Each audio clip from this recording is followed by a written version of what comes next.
The Inheritance Protocol. The text message came at 2:47 a.m., jolting me awake. Unknown number, 4 words, they know about tomorrow. Run. I sat up in bed, pulse racing, staring at the glowing screen. My first instinct was to delete it as spam or a wrong number, but something stopped me. The timing, the specificity. Tomorrow wasn't just any day, it was the day I was supposed to meet with my mother's attorney to finalize her estate. My name is Marcus Johnson. I'm 29, a software engineer at Datacore Systems, and up until 3 months ago, I thought my life was completely ordinary. Then my mother died in what police called a random mugging gone wrong.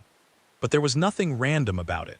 She'd been trying to reach me for days before it happened, leaving voicemails that grew increasingly urgent. "We need to talk about your grandfather," she'd said in the last one.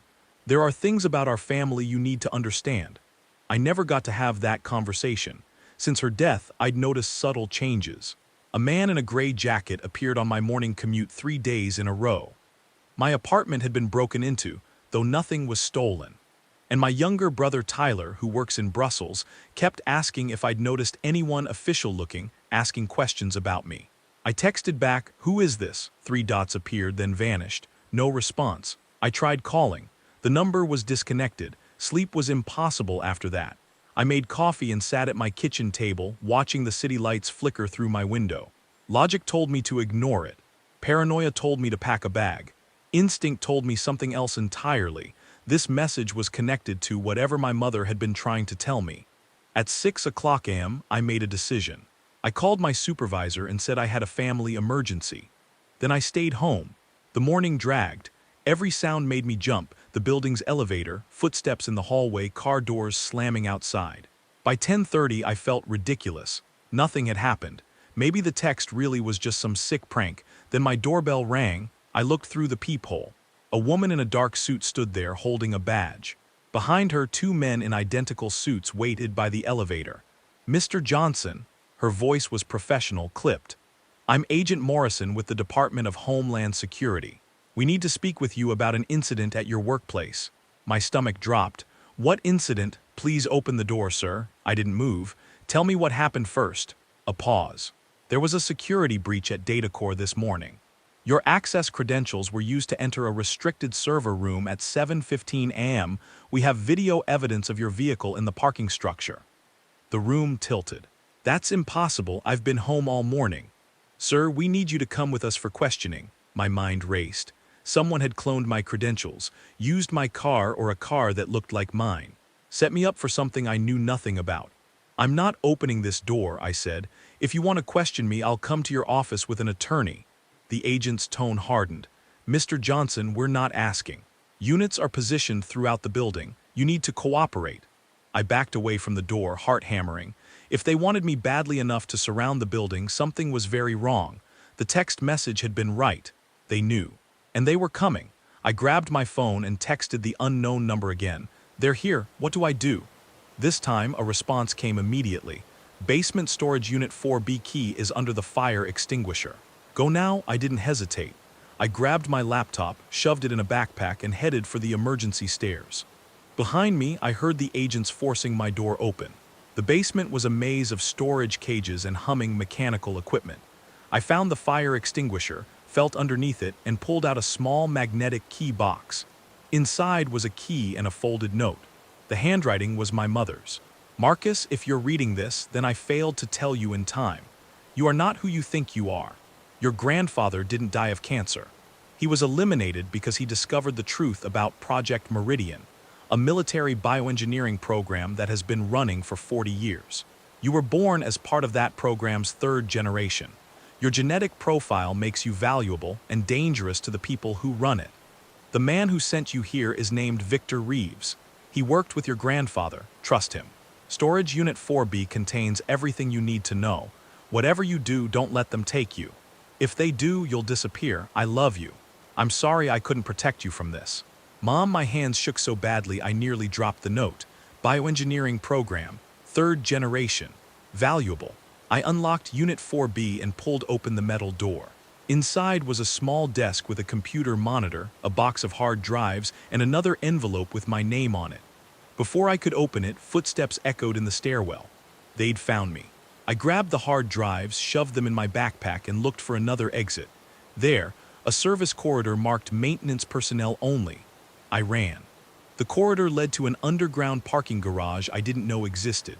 At the far end, a silver sedan's lights flashed twice. Someone was in the driver's seat. I approached cautiously. The window rolled down, revealing a man in his 50s with sharp eyes and graying hair. "Marcus Johnson?" he asked. I nodded. "I'm Victor Reeves. Get in. We have about 90 seconds before they seal the exits." I climbed into the passenger seat. We peeled out of the garage just as two black SUVs came screaming around the corner behind us. Victor drove with precision, weaving through traffic, taking sudden turns. After 10 minutes, he seemed satisfied we'd lost them. He handed me a bottle of water. "Your mother was a brave woman," he said quietly. "She knew what it would cost her to keep you hidden this long." I stared at him. "What am I? What is Project Meridian?" He glanced at me, measuring how much I could handle. 40 years ago, your grandfather was recruited as a lead geneticist for a classified military initiative. The goal was to create enhanced humans, people with accelerated healing, improved cognitive function, disease resistance. The first generation was a disaster. Most subjects died or went insane. The second generation was more successful but unstable. Your third generation, born naturally from second-generation parents but exhibiting none of the defects. You're what they've been trying to achieve artificially for decades. The words felt unreal. So I'm, what, some kind of experiment? You're proof that human evolution can be guided without direct intervention, Victor said. And that makes you the most dangerous person alive to the people running Meridian. Because if you exist, their entire program is obsolete. They've spent billions trying to manufacture what you were born with. We pulled into an abandoned industrial complex. Victor led me inside to what looked like a makeshift operations center. Computers, monitors, maps with marked locations. Your mother spent the last 5 years gathering evidence against Meridian, he explained. Names, locations, financial records, genetic data, everything needed to expose the program. She was going to release it, but they got to her first. He opened a safe and pulled out a metal case. Inside was a USB drive with a biometric lock. This drive contains all of her research. It's coded to your DNA. Only you can unlock it. Once you do, you have a choice. You can destroy it and disappear, try to live a quiet life, though they'll never stop looking. Or you can do what your mother wanted, release everything, burn the whole program down. I took the drive, feeling its weight. If I release this, what happens to me? Victor met my eyes. You become the most wanted person in the country, but you also become untouchable. Because the moment that information goes public, the only thing keeping you safe is that killing you would prove everything true. I thought about my mother's last voicemail. About the years she spent protecting me from a truth I never knew existed.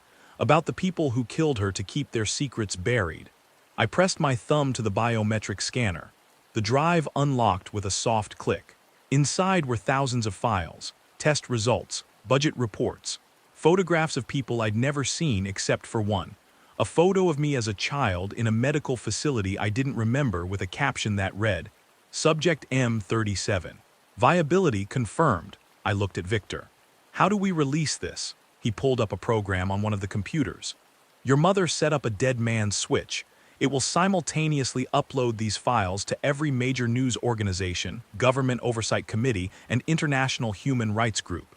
Once you start it, there's no stopping it. My finger hovered over the enter key. They'll come after you, Victor warned, with everything they have. Good, I said. Let them. I pressed enter. The screen filled with upload progress bars.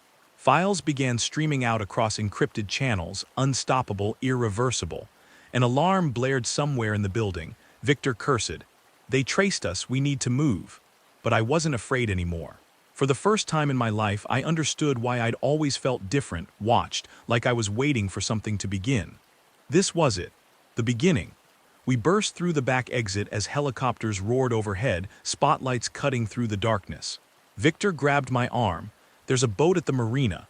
We can disappear for a while, let the information do its work. I shook my head. No more hiding. My mother spent 5 years in the shadows. I'm done with that. They'll kill you, he said. They'll try, I replied. But now the world knows what I am, and more importantly, they know what Meridian did. Every move they make against me now just proves the story. Victor studied my face, then slowly nodded. Your grandfather would be proud.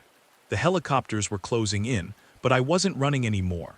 I was walking forward into the only life that had ever truly been mine, not as Subject M37, not as an experiment or a secret, but as Marcus Johnson, the man who brought down Project Meridian. And if they wanted to stop me now, they'd have to do it in front of the entire world. If you believe some truths are worth fighting for no matter the cost, share this story.